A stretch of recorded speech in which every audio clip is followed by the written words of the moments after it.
దేవుని యొక్క మహా పరిశుద్ధమై ఉన్న శ్రేష్టమై ఉన్న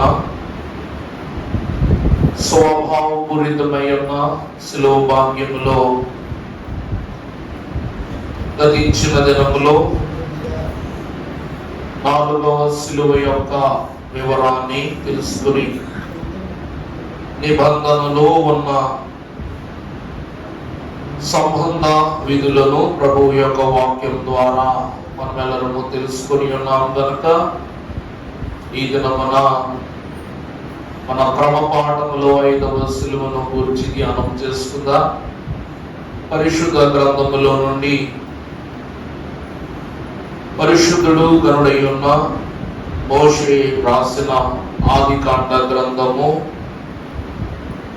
12వ అధ్యాయము ఆరంభము నుండి చదువుకుందాము.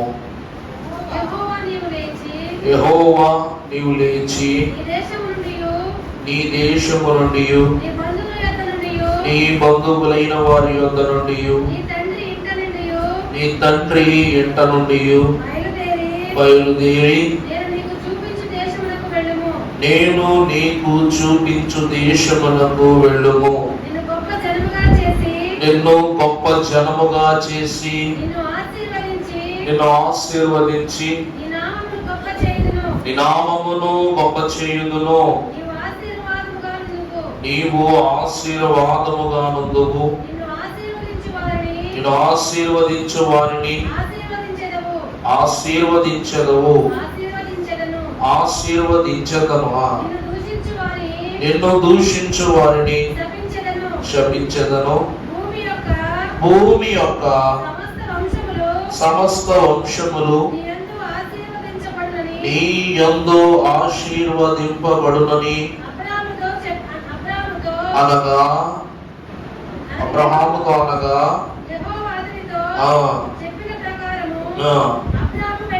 వెళ్ళెను. చాలండి. ప్రభువునందు దేవుని ప్రియమైన వారలారా, శిలువ నిబంధన ద్వారా మోషే కాలములో దేవుని పలుకు ద్వారా వేటి క్రమములకు మధ్యవర్తిత్వము నిబంధన బయలుపరచి దేవుడు లోకమునకు ఒక ప్రణాళికను అగుపరచిన సత్యాన్ని మనము గతించిన దినచర్యలో లేక దిన క్రమములో ధ్యానం చేసుకున్నాం. ఈ దినమున మనము ధ్యానించుకొనుచున్న అంశము మీకు అర్థం కాని విషయం ఏంటంటే, అనాది నుండి ఇప్పటి వరకు అబ్రహాము ప్రమేయం లేకుండా సిలువ జరుగుతుందా? సిలువ జరుగుతుందా? జరగట్లేదా?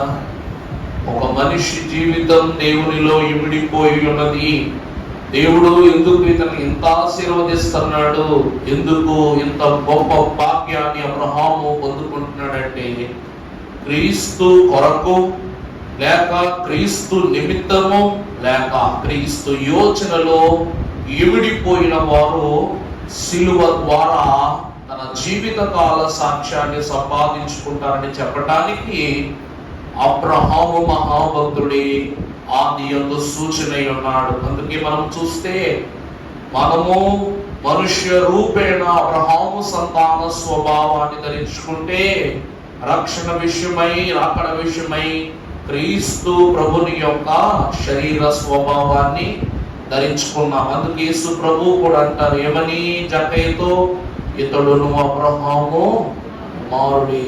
యేసు క్రీస్తు ప్రభువు ద్వారా తండ్రికి కుమారులు అవ్వాలంటే ముందు ఎవరి కుమారుడు అనిపించుకోవాలి? మనం అబ్రహాము. అందుకే అబ్రహాము సిలువలో చేరిపోయాడు కాబట్టి తన వరసలో ఉన్న తన వంశావళంతయు క్రీస్తు సిలువలో సాక్ష్యాన్ని సంపాదించుకుంటున్నారు. ప్రభువునందు ప్రియులారా, ఇక్కడ మనము చూస్తే ఈ దిన మన వాక్యాంశంలో దేవుడు మనతో మాట్లాడదలుచుకున్న సిలువ ఏమిటి అనగా విశ్వాస సిలువ. విశ్వాస సిలువ. సిలువలో విశ్వాసి వేరే, విశ్వాస వేరే.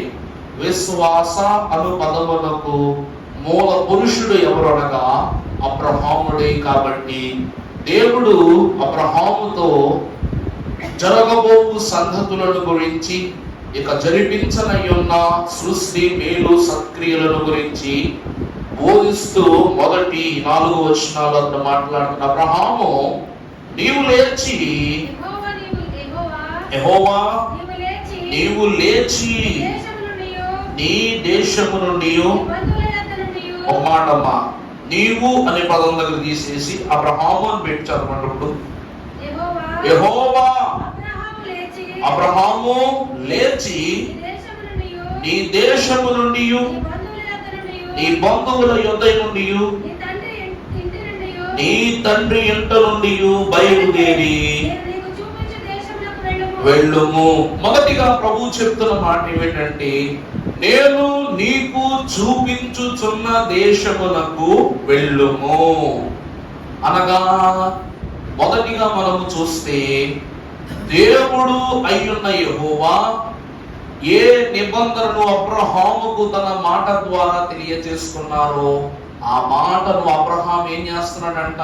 కొట్టివేయటం లేదు, అనుసరించుట. సిలువ మా వాక్కును అబ్రహాం ఏం చేస్తున్నాడు చెప్పండి? అనుసరించుట. ఈ లాభను అనుసరించుట ద్వారా తర్వాత వచనంలో, అప్పుడు నిన్ను నేను గొప్ప జనముగా చేసి నిన్ను ఆశీర్వదించి నీ నామమును నేను గొప్ప చేయుదును, ఆశీర్వాదకరముగా నుందువు. నిన్ను ఆశీర్వదించు వారిని ఆశీర్వదించదవని, నిన్ను దూషించు వారిని శపించదను. భూమి యొక్క సమస్త వంశములు నీ యందు ఆ అబ్రహాముతో అనగా చాలండి.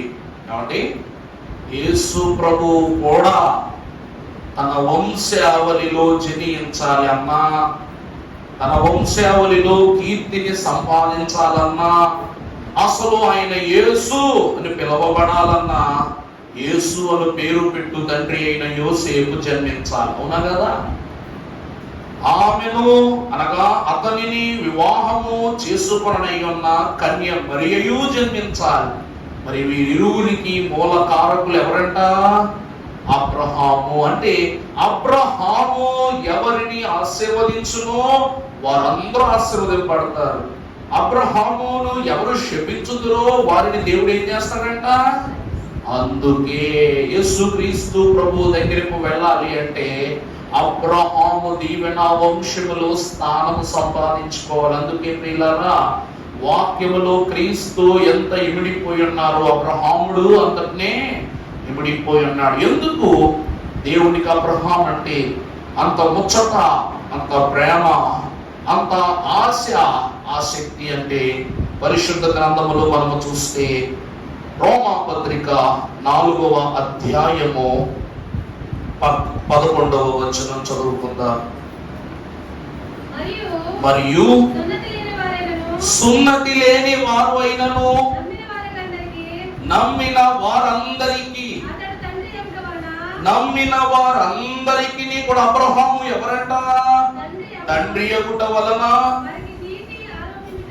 వారికి నీతి ఆరోపించుటకై అతడు సున్నతిని పొందకమునుపే. చూసారా? అబ్రహాము యొక్క విశ్వాసము వలన అతనికి సున్నతి లేకపోయినప్పటికీ కూడా హృదయ సున్నతి అబ్రహాముకి ఏముందంటండి? శారీరక సున్నతి లేదు, కానీ అబ్రహాముకు ఏమున్నదంట? హృదయ సున్నతిని బట్టి, విశ్వాసాన్ని బట్టి ఏమయ్యాడట? వలన నైన నీతికి ముద్రగా. చాలండి. మోషే సున్నతి లేనివాడై ఇశ్రాయేలీయులు నడిపించుటకు గాబరాగా వెళ్తుంటే యెహోవా ఖడ్గమును చేతబట్టుకుని దూత అరణ్యము ఎదుట మోషేను హతము చేయుటకు సిద్ధపడినప్పుడు మోషే భార్య అయిన సిప్పోరా పదునైన రాయిని తీసుకుని మోషే బిడలకు ఏం చేసిందట? సున్నతి చేసింది. మరి తరాలలో ఉన్న వారికి సున్నతి కావాలి, కానీ తరమునకు మూల పురుషుడై ఉన్న అబ్రహాముకు మాత్రము సున్నతి లేకపోయినా సరే దేవుడు ఏమిస్తున్నాడంట? తన రక్షణలో, తన రాకడలో, తన వంశములో, తన వంశావళులలో దేవుడు క్షేమాభివృద్ధిని కలిగిస్తున్నాడు. ఎందుకు? మోషేకో న్యాయం, అబ్రహాముకో న్యాయమా? తండ్రి ఏది పెడితే కుమారుడికి అదే పెట్టాలి, అవునా కదా? నిజమా కాదండి? తండ్రి ఏది భుజిస్తే కుమారుడికి అదే పెట్టాలా? లేకపోతే కుమారుడు ఏది భుజిస్తే తండ్రికి అదే పెట్టాలా? మరి దేవుడు ఏంటంట? అబ్రహాముకు సున్నతి లేదు కానీ సున్నతి అనే గుర్తు పొందుకున్నాడంట. దేని వలన? విశ్వాసము వలన. అందుకే అబ్రహాము సిలువ ఏ సిలువ అంట?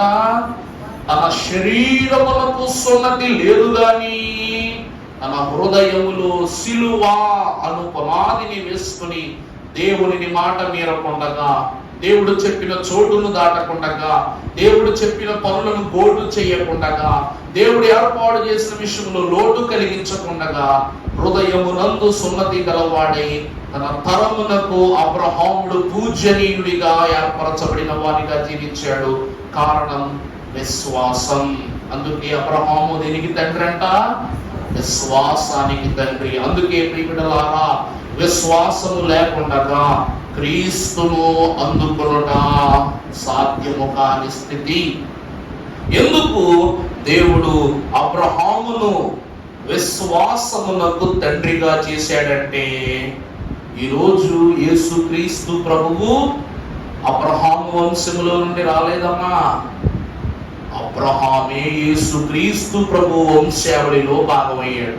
నా మాటలు బాగా అర్థం చేసుకోండి. కొంచెం అటు ఇటు మతలబ్ అనిపిస్తుంది కానీ ఒక మాట, అబ్రహాము విశ్వాసమునకు తండ్రి ఎగుట వల్ల యేసుక్రీస్తు ప్రభు తన వంశావళిలో పుట్టలేదంట.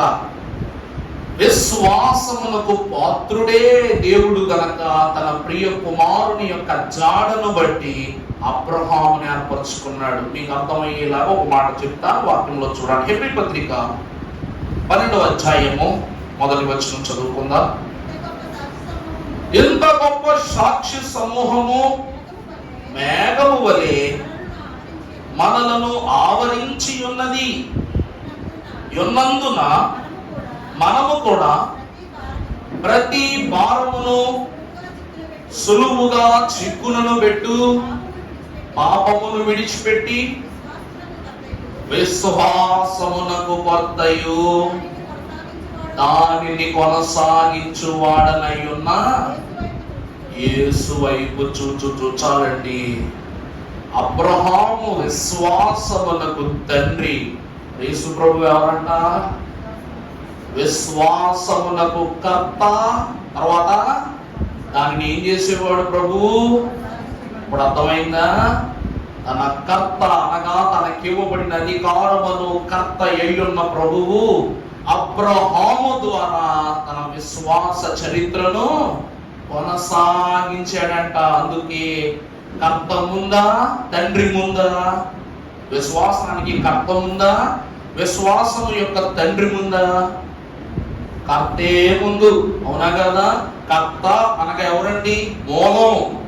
కర్త అనగా సృజించిన వాడు, కర్త అనగా ఏర్పరచిన వాడు, బయలుపరచిన వాడు. కాబట్టి యేసుక్రీస్తు ప్రభు వారి విశ్వాసమునకు కర్తయు దానిని అబ్రహాము అను తండ్రి ద్వారా, విశ్వాసమునకు తండ్రి అబ్రహాము ద్వారా సృష్టిలో కొనసాగించువాడనై ఉన్నాడు గనక మన ఎదుట ఉంచబడిన పందెపు రంగములో, ఇది ఏ పందెం అంట? రక్షణ పందెం.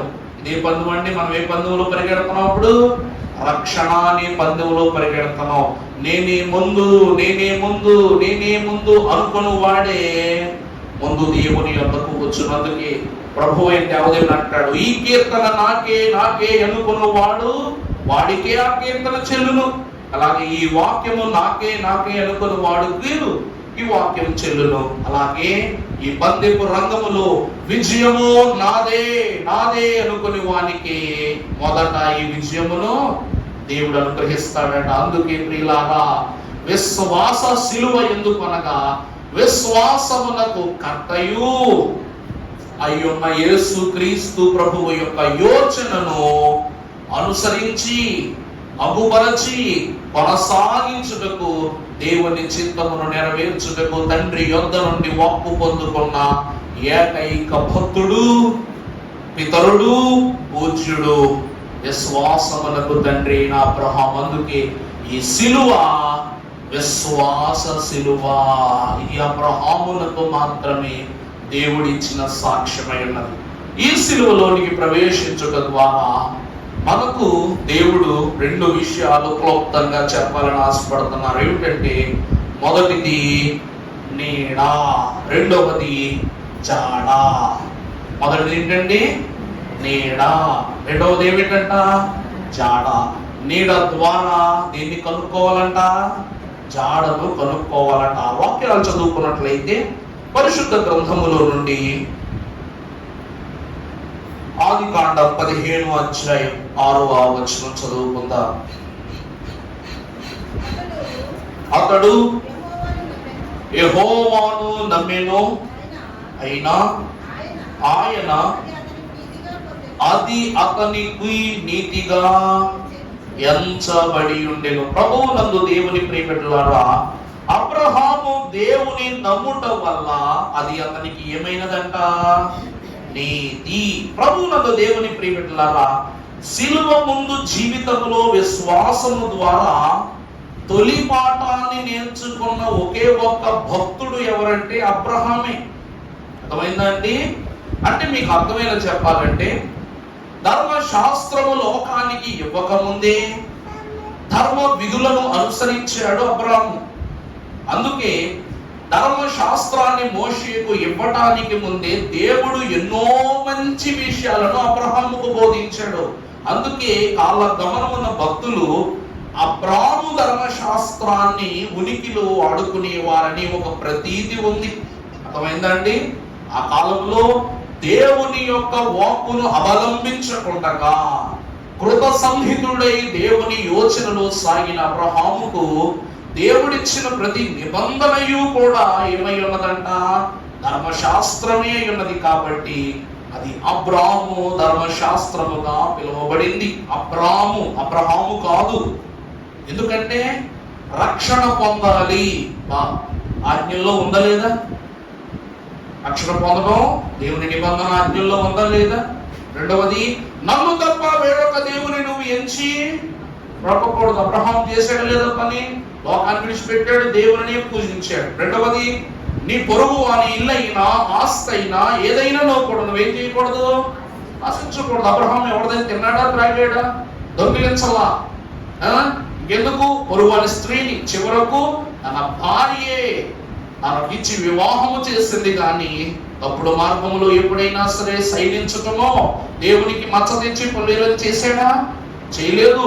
చివరికి లోతు సైతము తన నుండి విడనాడబడాలన్న తలంపు తనకు పుట్టినప్పుడు సొదొమ గొమొర్రా పట్టణములో ఇరుక్కుపోయి హీనుడైపోయి వంశము కాబోతున్న లోతు వంశము నిమిత్తమై అబ్రహాము హృదయ శుద్ధితో ఉపవాసముని ప్రార్థన చేశాడు. దేవుని ప్రియబిడ్డలారా, ధర్మశాస్త్రము ఈ లోకమునకు దేవుని చేత రాయించబడి అందించబడక మునిపే ఆ ధర్మశాస్త్రములో ఉన్న ఆజ్ఞలను అనుసరించి, అర్థమైందండి? ప్రభు అంటారు కదా, నా విధులను నా ఆజ్ఞలను అనుసరించి వాటిని గైకొనువాడు ధన్యుడు. అవి అనుసరించి, అవి అందింపబడక ముందే అనుసరించి వాటిని గైకొన్న గొప్ప నీతిపరునిగా అబ్రహాము కనపడుతున్నాడు. అందుకే అబ్రహాము దేవుని నమ్మెను కనుక అది అతనికి ఏమాయను? నీతిగా ఎంచబడిను. మలాకీ గ్రంథము 4వ అధ్యాయము 2వ వచనములో మనము చదువుకున్నప్పుడు చిన్న ప్రవక్తల పాఠములో మలాకీ మహాభక్తులు సెలవిస్తున్నాడు. 4:2, అయితే ఆయన ఎవరు సహింపగలరో, అయితే నా నామమందు 4:2 అమ్మా, అయితే నా నామమందు భయభక్తులు గలవారు మీకు నీతి సూర్యుడు ఉదయించును. ఏమండి? నా యందు భయభక్తులు. భయభక్తులు అంటే ఏంటండి? భయభక్తులు అంటే ఏంటి? విశ్వాసం లేకుండా భక్తి పుడద్దా? నమ్మకమేగా విశ్వాసం ఉంటుంది, లేకుండా భక్తి పుడద్దా? విశ్వాసం లేకుండా దేవునికి భయపడకుండా ఉంటాం మనం. నీకు విశ్వాసం ఉంటేనే కదా అమ్మో దేవుడు అని భయపడతాం. నీకు విశ్వాసం ఉండటాన్ని బట్టి అమ్మో ప్రార్థన అని ఏం చేస్తావు, నువ్వు క్రమంగా నిన్ను సిద్ధపరచుకుని వెళ్తావు. ఇక్కడ మనము చూసినట్లయితే భయభక్తులు అనే పదములో విశ్వాసం అనే పదం పెట్టుకుని చదువుకుంటే, నా యందు చదువమ్మా, విశ్వాసము గల వారికి, నా విశ్వాసము గల వారికి ఏముదయిస్తుందంట, నీతి సూర్యుడు ఉదయించును. ప్రభువునందు దేవుని ప్రియబిడ్డలారా, విశ్వాస శిలువ ద్వారా అబ్రహాము జీవితంలో యేసు క్రీస్తు ప్రభు అని, అది అతనికి నీతిగా, నీతి అనగా ఎవరు చెప్పండి నాకు, హస్త నిక్షేపణ జరిగేటప్పుడు అయ్యగారు అంటే అధికారులైనటువంటి వారు లోపల పిలిచి నన్ను అడిగిన ప్రశ్న ఏంటంటే, అబ్బాయి ఇది పెద్ద ప్రశ్న అడగను, కానీ ఆ ప్రశ్నను నువ్వు అర్థం చేసుకుని గొప్ప సమాధానం చెప్పాలి అన్నారు. ఎంత ప్రిపేర్ అయినా కూడా వాళ్ళు అడిగే విషయాలు మనకు తెలియవు కాబట్టి దేవుడి మీద భారం వేసి లోపలికి వెళ్ళిపోయాం. వెళ్ళిన తర్వాత అయ్యగారులు అన్నారు, నీతి గురించి ఒక మూల బలమైన సంగతులతో ఉదాహరించి ఒక మాట చెప్పు అన్నారు. అప్పుడు ఏమని చెప్పాలి, నీతి అనున్నకు మూలం ఎవరు, యేసుక్రీస్తు ప్రభు. నీతి మనకు కలిగినది యేసుక్రీస్తు ప్రభు వలనే కాబట్టి, నా యందు భయభక్తులు గలవానికి నీతి సూర్యుడు ఉదయించును అనగా, ఆయన యందు భయభక్తులు గల మన యందు ఎవరు ఉదయిస్తున్నారంట, ప్రభువే, యేసుక్రీస్తు ప్రభువే ఉదయిస్తున్నారు. కాబట్టి అందుకే ప్రభు అంటారు, నేను అబ్రహాము దేవుడను, ఇస్సాకు దేవుడను, యాకోబు దేవుడను. ప్రభునందు ప్రియబిడ్డలారా, అబ్రహాము దేవుడు అనగా అబ్రహాము నిమిత్తం చూసారా, నీతి సూర్యుడై ఉదయించాడు అబ్రహాము జీవితంలో. అలాగా అబ్రహాముకు దేవుడయ్యారు. ఇస్సాకు దేవుడు అనగా పొదలో గొర్రె పిల్లగా ప్రత్యక్షమై ఇస్సాకు ప్రాణములను హరించు ఖడ్గమును తప్పించి తనకు ప్రతిగా మరణించి ఇస్సాకులకు దేవుడు ఏమయ్యారట, దేవుడయ్యారు. యాకోబుకు దేవుడు ఎలాగనగా తన తండ్రి అయిన ఇస్సాకు ఇవ్వవలసిన జ్యేష్ఠత్వమును స్వయముగా త్రిత్వ దేవుడే అతనికి అనుగ్రహింపజేసి గర్భమునందు పెనుగులాటతో దేవుని యందు కలిగిన ఆసక్తిని గ్రహించి దేవుడు యాకోబుకు జ్యేష్ఠత్వాన్ని ఇచ్చి యాకోబు దేవునిగా ప్రతీతి పొందాడు. ఈ రోజు ఆ ప్రభువు యొక్క నీతి అబ్రహాముకు కలుగుటకు గల కారణము నమ్ముట. నమ్ముట నీ వలనైతే నమ్మువానికి సమస్తము సాధ్యం. అందుకే విశ్వాస శిలువ మనకిచ్చేది ఏమిటి అనగా నీతి. మొదటిగా ఏమిటండి, అబ్రహాముకు దేవుడు నీతిని ఇచ్చాడు. ఆ నీతి పేరే యేసుక్రీస్తు ప్రభువు. అందుకే అబ్రహాము నీతి అను శిలువను ధరించుకున్నాడు. నీతి అను యేసుక్రీస్తు ప్రభు యొక్క రక్షణ భాగ్యాన్ని ధరించుకున్నాడు. ఇది మొదటి స్థితి. పరిశుద్ధ గ్రంథములు మనం చూసినట్లయితే ఒక మాట, మత్తయి సువార్త 5వ అధ్యాయము 6వ వచనం ఒకసారి చదువుతల్లి. నీతి కొరకు ఆకలి దప్పికలు గలవారు వారు, చాలా బాగుంది. నీతి కొరకు ఏం గలవారంట, సాపాటు, అలాగే దప్పిక కలిగిన వారెవరు, ఆకలి దప్పిక, రెండు విషయాలు. అబ్రహాము ఆకలి కొనినట్టు ఎక్కడైనా చదివామా మనం? చదివామా? ఎందుకు చదవము? ఈ భూమంతయు కూడా అబ్రహాము యొక్క పరిదే. దేవుడిచ్చిన భాగ్యం చూడండి, సృష్టి అంతయు నీ పరిదే. అమ్మా ఇక్కడ 2 కుర్చీలు ఉన్నాయి, ఉపయోగించుకోవచ్చు కదా, ఎందుకు మౌనం కూర్చుంటాం? 2 కుర్చీలు ఉన్నాయి, ముందుకు వచ్చి కూర్చోండి, లేదా పట్టాల్సిన పట్టాలు ఎదురుకు వచ్చి కూర్చోండి. దేవుని వాక్యాన్ని బట్టి చూస్తే ఆకలి దప్పిక అన్నవి, అది కూడా నీతి విషయమై ఆకలి దప్పికలు గలవారు ధన్యులు, వారు ఏమగుదురు, తృప్తి పరచబడుదురు. అబ్రహాము విషయం కాదు కానీ మన విషయం చెప్తాం. ఆకలి అనగా మనం ఏమి తింటే మన ఆకలి తీరుద్ది, మనం ధన్యులు అవుతాం. అర్థమవుతుందండి? వాక్యానుసారంగా చూస్తే మనము నీతి పరుడు, ఎందుకంటే నీతి లేని నాకు తన సునీతి దయచేసన్, నాలో ఉన్న స్వనీతిని త్రుంచి వేసనని పాడుకున్నాం. ఇప్పుడు మనం నీతి పరుడు వరుసలో ఉన్నాం కాబట్టి ఇప్పుడు మనకు ఆకలి దప్పిక కలుగుతుంది. ఈ ఆకలి అనున్నది ఏ పదార్థంతో తగ్గుద్ది, దప్పిక అనున్నది ఏ పదార్థంతో తగ్గుద్ది? చెప్పండి మీరే, చెప్పండి. యేసుక్రీస్తు ప్రభువు లోకం యొక్క ఆకలి, లోకం యొక్క దప్పిక దేంతో తీర్చారంట? ఆకలి అనగా దానికి, దప్పిక అనగా ద్రాక్షరసం. మొదటిది రొట్టె, రెండవది ద్రాక్షరసం. అబ్రహాము జీవమై ఉన్న దేవుని యొక్క ఆహారము చే పోషింపబడిన వాడు. యేసుక్రీస్తు ప్రభువును నీతి అయ్యున్న దప్పిక ద్వారా నిత్యము తృప్తిపరచబడిన వాడు.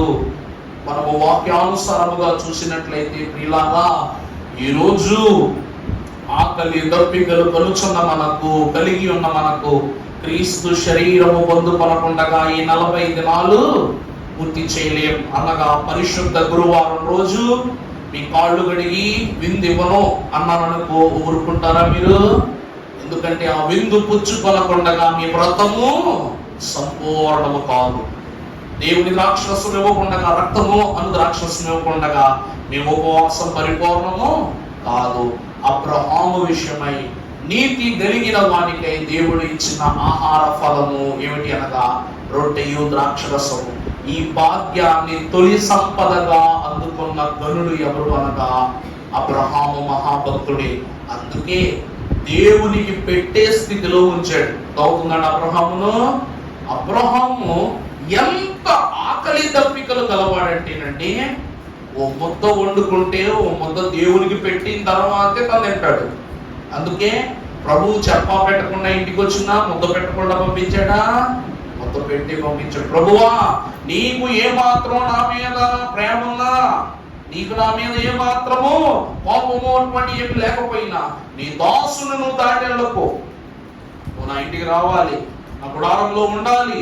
ప్రభువా, నువ్వు బస చేయాలి, ఈరోజు బస చేయాలి, భోజనం చేసిన తర్వాతే నువ్వు నా ఇల్లు దాటి బయటకు వెళ్ళాలన్నాడు. అవునా కదా?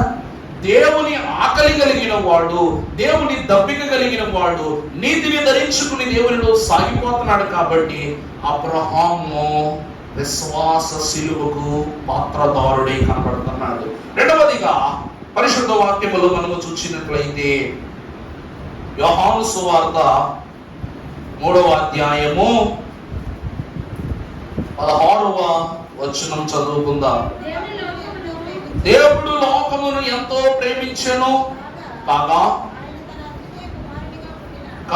తన అద్వితీయ కుమారునిగా పుట్టిన వాని యందు విశ్వాసములో ఉంచు ప్రతి వాడును నశింపక నిత్య జీవము అతడు పొందునట్లు ఆయన మన కొరకు అనుగ్రహించిన. ప్రభువునందు దేవుని ప్రియమిత్రులారా, దేవుడు లోకమును ఎంతో ప్రేమించెను. చాలా మంచి మాట.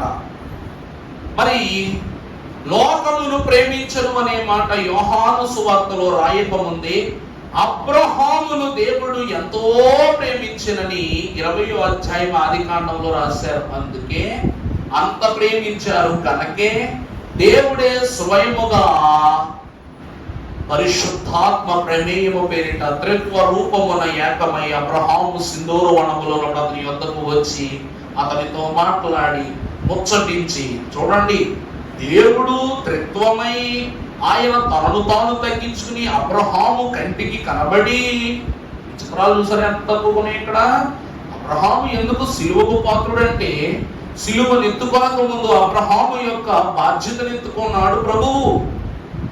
ఇస్సాకు ఈ లోకమునకు రాకముందు అబ్రహాము యొక్క ఉనికిలో ఒక విస్తారమైన వరమునిచ్చాడు ప్రభువు. నేను చెప్పే ఒక చోటికి నువ్వు వెళ్ళు, ఇక తదిమవన్నీ కూడా నేను నీకు ప్రాప్తింపజేస్తానని ప్రభువు సెలవిస్తూ అంటున్నారు. ఒక్కసారి 20వ అధ్యాయం ఆదికాండం ప్రారంభమును చదవమ్మా. ఇదంతా కూడా పరీక్ష అధ్యాయం అని మనం చదువుకోవచ్చు. ఆదికాండం 20 ప్రారంభం. అబ్రహాము దక్షిణ దేశమునకు అతడు తరలిపోయి మధ్య దేశములో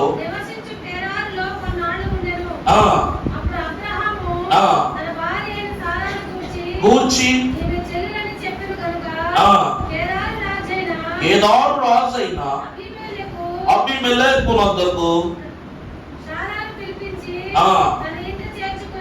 చాలండి. ప్రభువునందు దేవుని ప్రేమికులారా, దేవుడు లోకమును ఎంతో ప్రేమించెను కనుక తనకు అద్వితీయుని కుమారుగా పుట్టిన కుమారుని యందు విశ్వాసముంచు ప్రతి వాడు నిత్య జీవము పొందునట్లు ఆయన మన కొరకు అనుగ్రహించెను. చాలా బాగుంది మాట.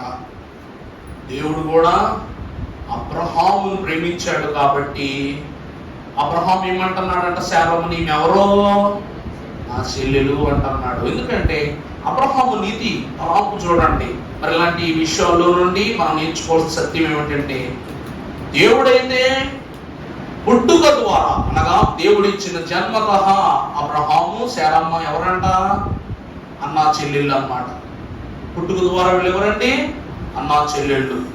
కానీ దైవ సంకల్పమును బట్టి, దేవుని రక్షణను బట్టి ఈ లోకంలో రక్షణ వంశ స్థాపన జరగాలి, ఇస్సాకు వంటి విధేయత గల పురుషుడు జనించాలి అంటే వీరిరువురికి ఏం జరగాలంట, వివాహము జరగాలి అన్నాడు. దేవుడైతే వివాహం చేశాడు. కానీ మరి అబ్రహాము జన్మతః తనకు కలిగిన బంధుత్వాన్ని చెడుపుకొనలేడు కాబట్టి, ఆ మాటను దాటమీరలేడు కాబట్టి ఆమెను ఇంకనూ ఎలా చూస్తున్నాడంట, సహోదరి వలనే చూస్తున్నాడంట. దేవుడు చెప్పిన ప్రదేశము ఎడారి, కానీ కొంచెం ముందుకు వెళ్తే మంచి సముద్రం ఉందంట, పచ్చడి చెట్లు ఉన్నాయంట, అన్నీ ఉన్నాయంట. ఆ చోటు దాటి వెళ్ళినప్పుడు ఆ దేశములకు, ఆ ప్రాంతములకు రాజు అయిన అబీమెలెకు అబ్రహాము యొద్దకు వచ్చి ఎవరిమే అని అడిగితే, ఈమె ఎవరో నా చెల్లెలు అని చెప్పాడంట. చెల్లెలు అని చెప్పిన తర్వాత దేవుడు మా ఇద్దరికి పెళ్లి చేశాడని చెప్తే ఊరుకుంటాడు. ఆవిడు తల నరిగి ఆమెను అపహరించుకుని వెళ్ళిపోతాడు. చెప్పవలసినది వాస్తవం చెప్పాడా లేదు, అబద్ధం చెప్పలేదు. అబ్రహాం అబద్ధం చెప్పాడా, ఈమె నీకేమవుద్ది అని అడిగాడు. ఏమవుద్ది, వాస్తవానికి చెల్లెలే, అందువల్ల నా నిజం చెప్పాడు. అతడు అబద్ధం ఆడలేదు కనుక దేవుని ప్రేమను కోల్పోలేదు, దేవుని యోచనను కోల్పోలేదు. తన తలంపులో ఇంకా సహోదరి తత్వము తనకు ఉన్నది కాబట్టి దేవుడు ఏం చేశాడంట, అబీమెలెకు తలంపులో ఈ పొరుగు వాని భార్యను అపహరించావు. చూడండి, ధర్మశాస్త్ర ఆజ్ఞలలో ఒక ఆజ్ఞను గురించి అబీమెలెకుతో దేవుడు హెచ్చరిస్తూ ఉన్నాడు. నీ పొరుగు వాని భార్యను ఏం చేస్తున్నావురా, అపహరించుకుని వచ్చావు, నా ఉగ్రతకు నువ్వు బలి కాక తప్పదని దేవుడు హెచ్చరించగానే తస్మాత్ జాగ్రత్త అని చెప్తూ జాగ్రత్తగా తీసుకొచ్చి ఆమెను అబ్రహాం కాపు చెప్పి ఇప్పుడు చెప్తున్నాడు దేవుడు, అబ్రహాము ఈమె నీ భార్య, ఇక చెల్లెలు కాదు. ఎందుకనగా మీరిరువురి ఐక్యత ద్వారా, వివాహ బాంధుత్వము ద్వారా నా నిబంధన నీ కుమారుని ద్వారా ఈ లోకమును నేను బయలుపరచ చూచుచున్నాను. కాబట్టి ఆమెను నీ జన్మతః నేను ఇచ్చిన ఆ యొక్క బాంధుత్వాన్ని, ఆ యొక్క బంధాన్ని తెంచి నేను నూతనముగా జరిగించిన వివాహ బంధుత్వానికి నువ్వు ప్రీతికరమైనటువంటి వాడిగా మారని ప్రభు చెప్పాడు. ఇక్కడ మనం చూస్తే దేవుడు లోకాన్ని ఎక్కువ ప్రేమించాడా, యేసుక్రీస్తు ప్రభువుని ఎక్కువ ప్రేమించాడా? అది చెప్తే ముందుకు వెళ్తాను నేను. దేవుడు లోకాన్ని ఎక్కువ ప్రేమించాడా, యేసుక్రీస్తు ప్రభువుని ఎక్కువ ప్రేమించాడా? అవునా కదా? లోకము అనగా అబ్రహాము తలంపు. అబ్రహాము తలంపు ఎలా ఉంది? చెల్లెలు, చెల్లెలు, ఇది తలంపు. అలాగే లోకము కూడా ఒక తలంపులో ఉండిపోయిందంట. ఏమిటంట? పాపము, పాపము అని. అవునా కదా? నేను తెచ్చిపెట్టుకున్నది ఏంటి? పాపం పుట్టుకతో వచ్చింది ఏంటండి? పాపం పుట్టుకతో చెల్లైంది, పుట్టుకతో మనకు పాపం వచ్చింది. మనం కూడా రక్షణను చూడలేకపోతున్నాం. యేసుక్రీస్తు ప్రభువులో వరుణిని కనుగొనలేకపోతున్నాం. యేసు ప్రభు వారి లోకమునకు వచ్చి పెద్దవాళ్ళు, ముసలి వాళ్ళు ఉన్నారనుకోండి, పురుషులు ఉన్నారనుకోండి, యవనస్తులు ఉన్నారనుకోండి, అయ్యా అని పిలిచారు. అవునా కదా? స్త్రీలుంటే ఏమని పిలిచారు? అమ్మా అని పిలిచారు. అలాంటి ప్రభువును నువ్వు ఎలా చూడాలి? ఇప్పుడు అమ్మా అన్నారు కాబట్టి కొడుకు అనుకోవాలా, కొడుకు అనుకోవాలా, అన్న అనుకోవాలా, తమ్ముడు అనుకోవాలా? ఈ వరసలు వస్తాయి కానీ భర్త అనుకోగలమా, ప్రియుడు అనుకోగలమా? వాక్యం ఏమంటుందంటే, ఆనాడు అబ్రహాము నీడ ఈరోజు లోకమునకు నీడవలి మారింది. కాబట్టి సిలువ అను మరణం ద్వారా దేవుడు పునరుద్ధానము పొంది ఆకాశమునకు ఆరోహణుడై వెళ్ళి మరలా మన కొరకు ఎలా తిరిగి రాబోతున్నాడంట? వరుడు అను జాడ ద్వారా తిరిగి రాబోతున్నాడు. అందుకే భక్తులు అన్నారు, అబ్రహాము తన కుమారునిని అర్పించుటకు సిద్ధపడిన స్థలము మోరియా పర్వతమైతే ఆ పర్వతము కల్వరి పర్వతమునకు నీడ. అర్థమైందండి? ఆ మోరియా పర్వతము నీడ ఉదాహరణ అయితే నెరవేర్పు కల్వరి కొండ. ఇది మొదటిది. రెండవది, ఇస్సాకు బలిపీఠము వైపు నడుచుకుంటూ వెళ్ళాడు, అది నీడ. యేసుక్రీస్తు ప్రభువు సిలువ వైపు నడుచుకుంటూ వెళ్ళారు, అది జాడ. చివరిది, బలికి కట్టుబడిన వాడు ఇస్సాకు. తండ్రి చెప్పిన బలికి ఎవరు కట్టుబడ్డారు? ఇస్సాకు కట్టుబడ్డాడు, అది నీడ. సిలువ అను మేకులతో కొట్టబడి సిలువకు కట్టుబడి రక్షణ విషయం కట్టుబడిన వారు యేసుక్రీస్తు ప్రభు, అది మన జాడ. అందువల్ల వాక్యం అంటుంది, విశ్వాస సిలువనగా అబ్రహాము వేసి చూసిన నీడ ఈనాడు వధువు సంఘము అనుభవించుచున్న జాడ అన్నారు. ఇది రెండవ స్థితి. మూడవదిగా మనము చూసినట్లయితే ఆదికాండం 22:8 ఒకసారి చదువుకున్నట్లయితే, అబ్రహాము నా కుమారుడా దేవుడే దహన బలికి గొర్రె పిల్లను చూచుకున్నని చెప్పాను. ప్రభువునందు దేవుని ప్రియబిడ్డలారా, దేవుడే దహన బలికి గొర్రె పిల్లను చూచుకొనును. ఈ భారం, ఈ పని భారం అంతా ఎవరిది?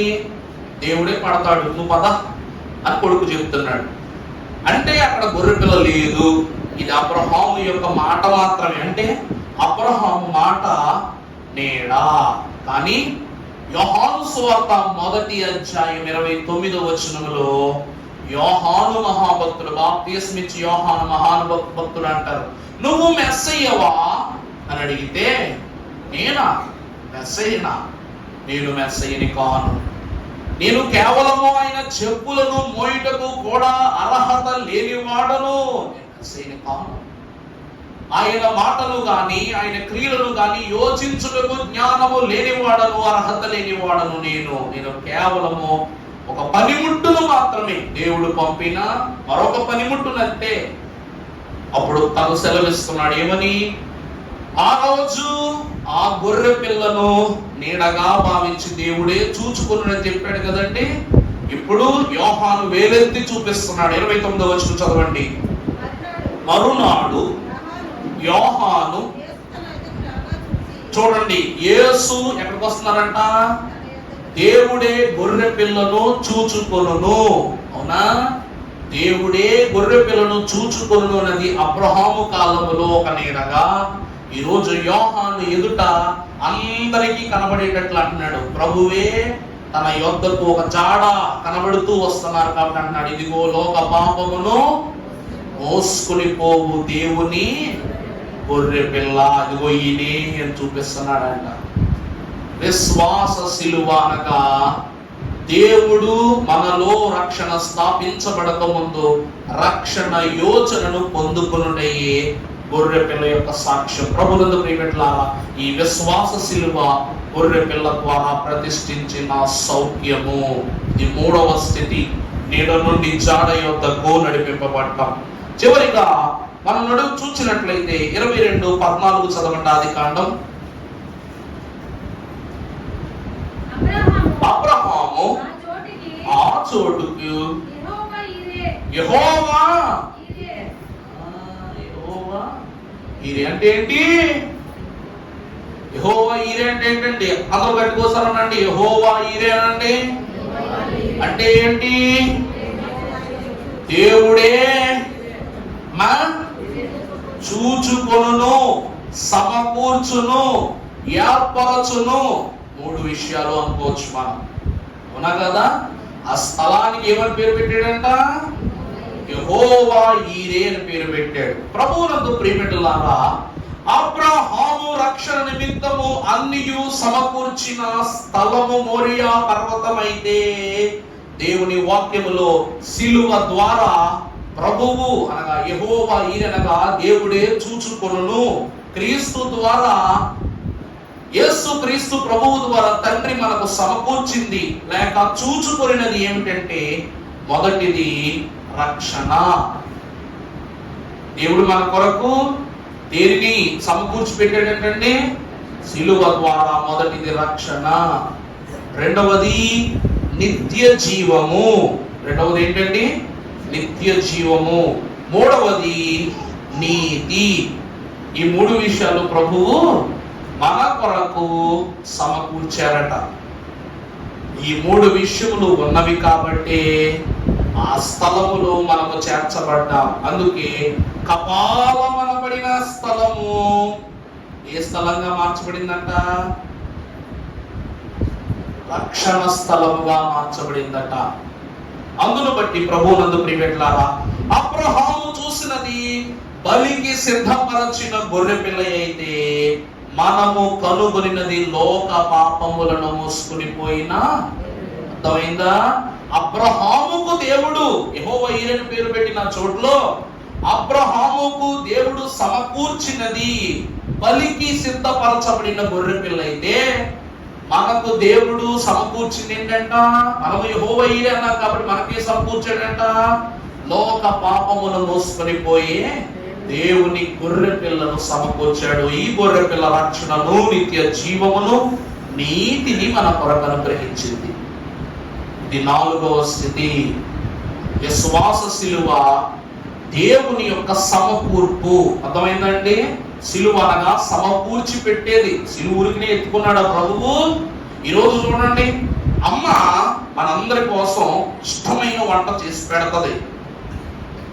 కానీ మనకిష్టమైనటువంటి వంట ఒకేసారి మన చేతిలో పెట్టేస్తుందా? గిన్నెడు వండితే గిన్నెడు తినేరా, గంపడు వండితే గంపడ తినేరా, గమేళ వండితే గమేళ తినేరా అని పెట్టేస్తుందా?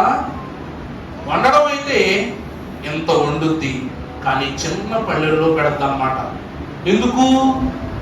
పెట్టడం ఇష్టం లేక కాదు, ఆనందపడుతూ ఆస్వాదిస్తూ. రెండవది ఆ యొక్క విషయమును సమకూర్పు చేసుకుంటూ దాన్ని తినుచున్న బిడ్డ యొక్క కంట్లో ఏం చూడాలి? ఆనందం చూడాలి.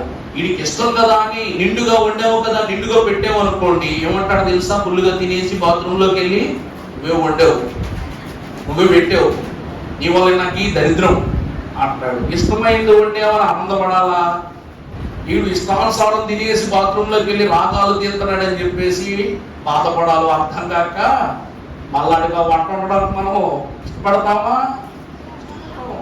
అందుకే ప్రియమిత్రులారా, మన చుట్టాలు ఎవరైనా వచ్చినప్పుడు తపాలు మంది తీసే స్వీట్ హాట్ పెట్టగా నేను వీడు చూస్తాడు, అది ఆడనుకుంటాడు, నాకు ఎప్పుడైనా ఉండేవా అంటాడు. నిజం చెప్పాలంటే అసలు అవి ఉండింది ఎవరి కోసం? నీ కోసం. సందర్భాన్ని బట్టి పెడతాం. చుట్టాలు వచ్చారని అప్పుడు నువ్వు తీసి పెట్టామంతే, కానీ నిజానికి ఉండింది ఎవరి కోసం? నీ కోసమే. అలా పళ్ళెములో అయితే ఒకటో రెండో పెడతాం, కానీ నీ కొరకు డబ్బాలు సిద్ధపరిచి ఉంచాం. దేవుని ప్రియమిత్రులారా, ప్రభు అంటున్నది అదే. అబ్రహాము మహాభక్తుని యొక్క యోచనలో దేవుడు గొప్ప రక్షణను సమకూర్చాడు, కానీ ఇస్సాకు వరకు ఇవ్వవలసింది ఇస్సాకుకి ఇచ్చారు. ఎక్కడ? మోరియా పర్వతం పైన. కానీ విస్తారమైన జనకుని ఇష్ట జనమై ఉన్న మన కొరకు విస్తారముగా పంచిపెట్టారు ప్రభు. అందుకే యేసుక్రీస్తు ప్రభు యొక్క ఉపమానములలో రూపాంతరపరక్షమించాలి. ఆ కొండ ప్రసంగ సమయంలో చేతిలోనికి వచ్చిన 5 రొట్టెలు 2 చేపలే కానీ విశ్వాసుల చేతిలోనికి వెళ్ళేసరికి అది ఎలా అయిపోయిందంట? సమృద్ధి గల ఆహారం అయిపోయిందంట. అందుకే విశ్వాసి దేవుణ్ణి ఏదడిగినా కూడా విస్తారంగానే ఇస్తాడు. సిలువ కూడా రక్షణను విస్తారముగానే మనుషులకు మనకు అందిస్తుంది. కాబట్టి చివరిగా మనం చదువుకుంటే 18వ వచనం చదవండి. 22:18 ఆదికాండం. నా మాట వినినందున భూలోకములోని జనములు అన్నియు నీ సంతానము వలన. చూసారటండి దేవుడు ఏమంటున్నారు? అనగా విశ్వాస సిలువ ద్వారా, అంటే సిలువ జాడలో సిలువ నీడను అనుసరించి దేవుని మాటలు కొట్టివేయకుండగా మోరియా పర్వతం ఎక్కి బలి అర్పణకు సిద్ధపరచి కుమారుని పండుకొనబెట్టి ఖడ్గమెత్తి దేవుని ఎదుట రక్తము చిందించినప్పుడు వెనుదీయక ప్రతి విషయములో కూడా ఆత్మీయముగా శరీరానుసారంగా కూడా తన దృష్టిని లోకము వైపు మళ్లించకుండా సిద్ధపడిన కారణాన దేవుడు ఏమంటున్నాడంట, ఈ భూమి మీద ఈ వంశముని నేనేం చేస్తానంటున్నాడు, ఆశీర్వదిస్తానంటున్నాడు. ప్రభువునందు ప్రియులారా, విశ్వాస శిలువ విజయాన్ని ఇస్తుందంట. విశ్వాస శిలువ అబ్రహాముకి ఏమి ఇచ్చిందంటే అండి, విజయాన్ని ఇచ్చిందంట. మరి అబ్రహాము ఎలాగైతే తన యొక్క మాటను పక్కన పెట్టకుండా నిట్టుగా వెళ్ళిపోయాడో, యేసుక్రీస్తు ప్రభువు కూడా తండ్రి నీ చిత్తమైతే అన్నాడు తప్ప, ప్రభువా తొలగించే ప్రభువా అన్న తర్వాత నీ చిత్తం అన్నాడా? ప్రభువా నీ చిత్తమైతేనే ఈ పాత్రను నా యొద్ద నుండి తొలగించు అన్నాడు, అంతే కదండి. చిత్తమును ఒప్పుకొని, దేవుని యొక్క యోచనను ఒప్పుకొని, తన స్వంతము కాక దేవుని యొక్క తలంపును నెరవేర్చుటకు ప్రభువు సిద్ధపడ్డారు. కాబట్టి ఆనాటి దేవుని భక్తులు హెబ్రీ పత్రికలో 10వ అధ్యాయములో 12వ వచనములో ఇలాగ సెలవిస్తూ ఉన్నారు. 10-12 ఈయనైతే పాపముల నిమిత్తమై సదాకాలము నిలచుచు ఒకే ఒక్క బలిని అర్పించి తన శత్రువులను తన పాదములకు పాదపీఠముగా చేయు వరకు కనిపెట్టుచు దేవుని కుడి పార్శ్వమున ఆయను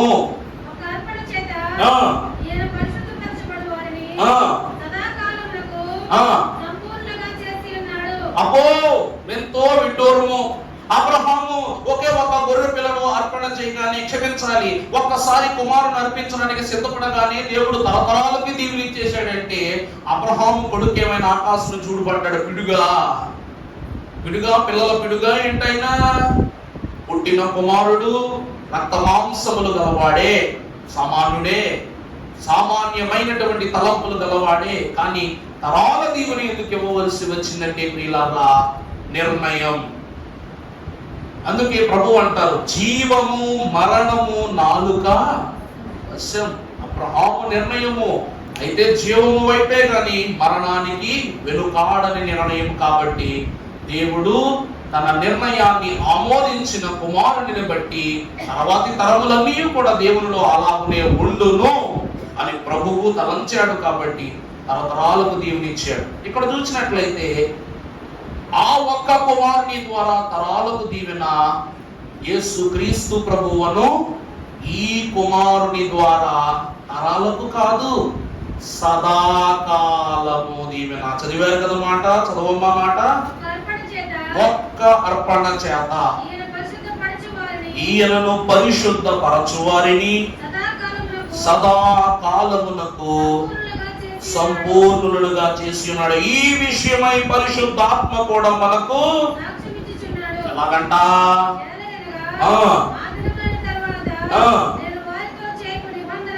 ఏమిటది?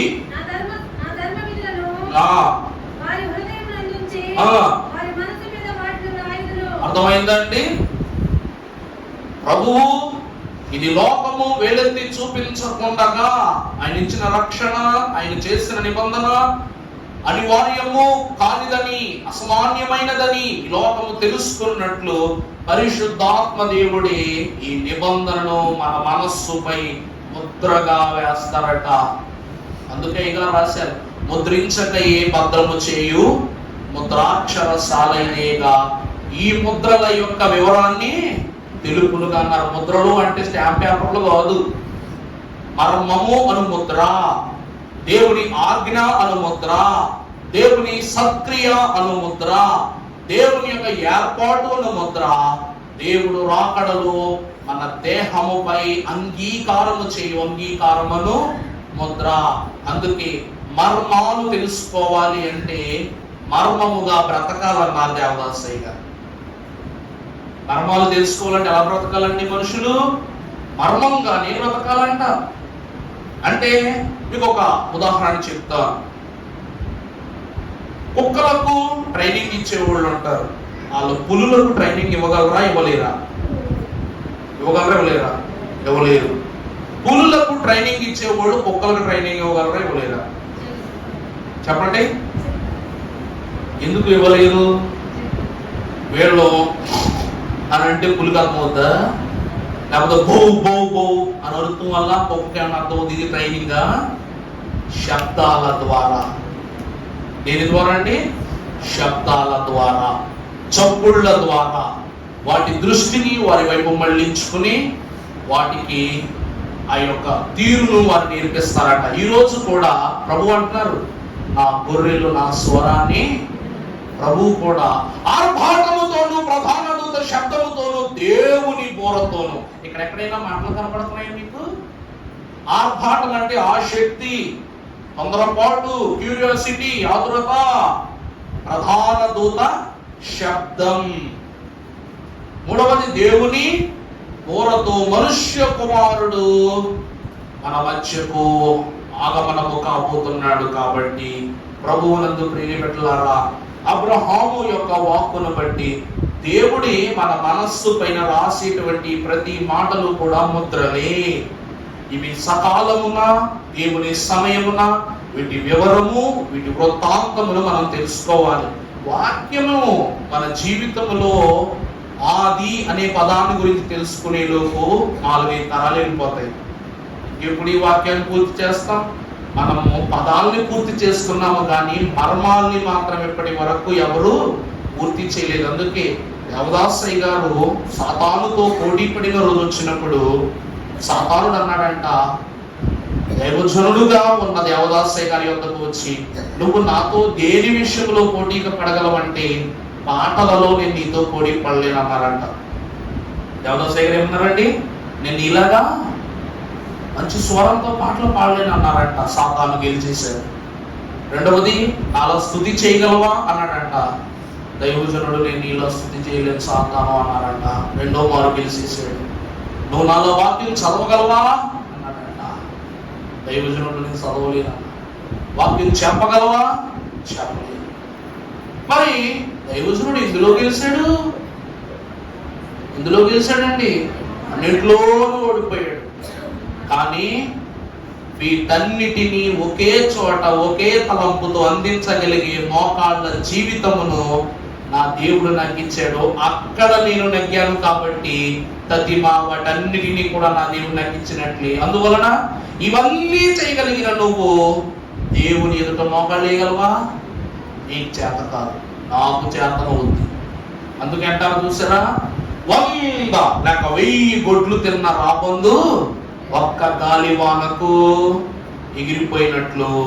వీడు అన్నీ తెలుసు అన్నాడు, కానీ నీకు దేవుని ఎదుట మోకరించడం ఇవన్నీ తెలిసిన వీటిని మోకరించే దేవుని ఎదుట జరిగిస్తే దేవుడు వింటాడన్న విషయం తెలుసా? తెలీదు. నాకు తెలుసు. అందుకే నేను ఎవరనో నిన్ను జయించిన వాడు. అందుకే సాతాను సర్పమా, సర్వకార్యములయందు నీకేం కలుగుతుంది?